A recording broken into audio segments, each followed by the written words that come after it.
En el año 2007, un documental con el nombre de La tumba perdida de Jesús fue al aire presentando un importante descubrimiento científico, el hallazgo de la tumba de Jesús.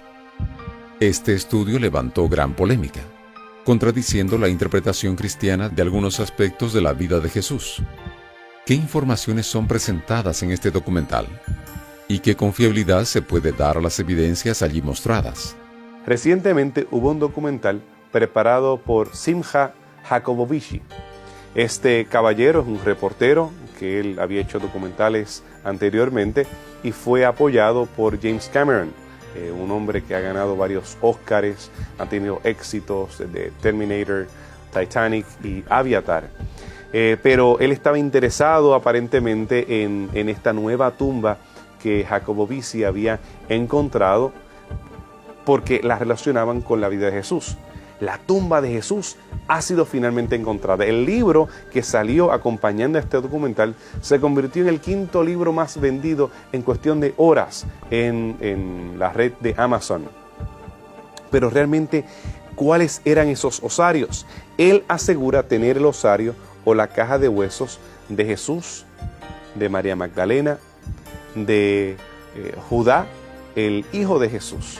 Y teníamos María, la mamá de Jesús, José y varias de las personas relacionadas a la vida de Jesús, entre ellos el evangelista Mateo. Esto causó sensación. Muchas personas quedaron electrificadas. Lo que la Biblia relata acerca de Jesús, pues no debe ser cierto, porque se ha encontrado la tumba de Jesús en base a los nombres que encontraron en esos osarios. Bueno, indudablemente esa es la tumba de Jesús. No tenemos que dudar, porque el nombre está claro en el osario. Ahí uno de estos osarios dice Yeshua, y uno de los osarios menciona a María Namé, que él la relaciona de manera misteriosa con María Magdalena. Indudablemente, ahí está un Judá, hijo de un Jesús. Está un José y otra María. No tenemos duda de eso. El problema es relacionarlo con Jesús de Nazaret, o con el Mateo bíblico, o con María Magdalena. Así que no debe que haber lugar a dudas de que sí, esa es la tumba de Jesús. Pero ese Jesús no era hijo de un carpintero.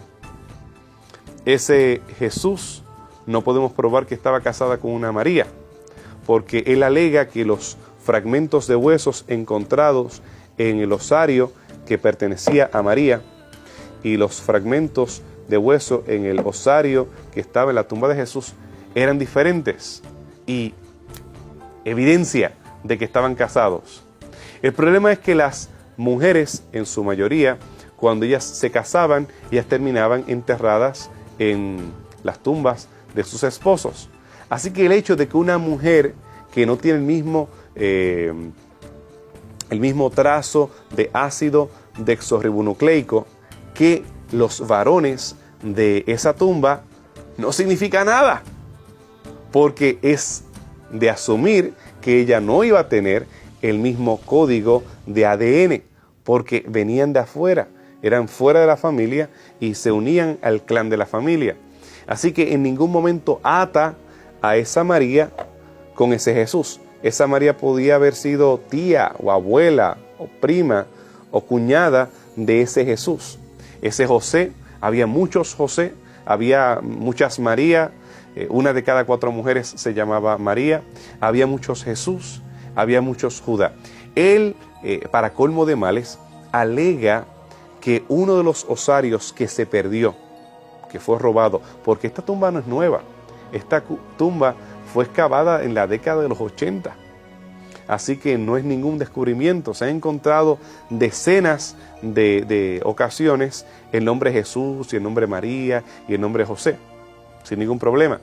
Y él alega que uno de estos osarios que fue robado, que desapareció, es el osario de Jacobo, el hijo de José, el hermano de Jesús.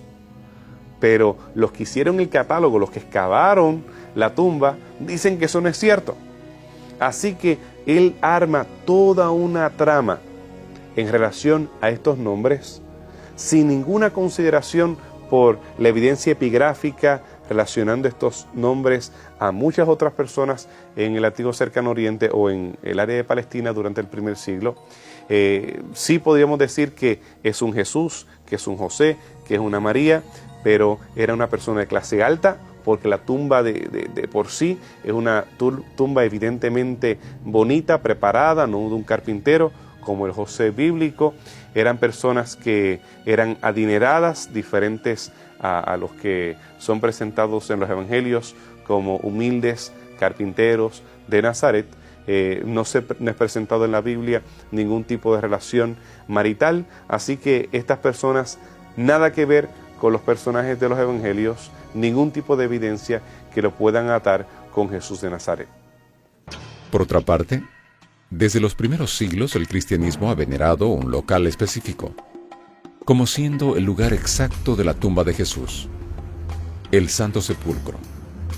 ¿Realmente este es el local correcto de la sepultura de Cristo? ¿Qué evidencias pueden confirmar esta creencia? El tema de la tumba de Jesús entre los cristianos es un poco complicado, especialmente durante el siglo XXI, ya que tradiciones y nuevas tradiciones se han seguido sumando las unas a las otras. Yo tengo una clasificación del 1 al 4 de lugares en relación a la vida de Jesús y otros eventos bíblicos. Yo clasifico en el número 4 aquello que es seguro, sin lugar a dudas. En tercer lugar, número 3, muy probable. En número 2, poco probable. Y en el número 1, cuento de camino. En el número 1 tenemos lugares como la iglesia del Santo Prepucio o la iglesia de San Petro Galicantu, identificando el área exactamente donde se paró el gallo que cantó cuando Pedro negó a Jesús. Pero hay lugares que son número 4, Jericó. Estamos seguros de que ese es el lugar bíblico relacionado a Jericó. Tenemos el mar de Galilea, el mar muerto. Tenemos el número 3 a Sodoma y Gomorra.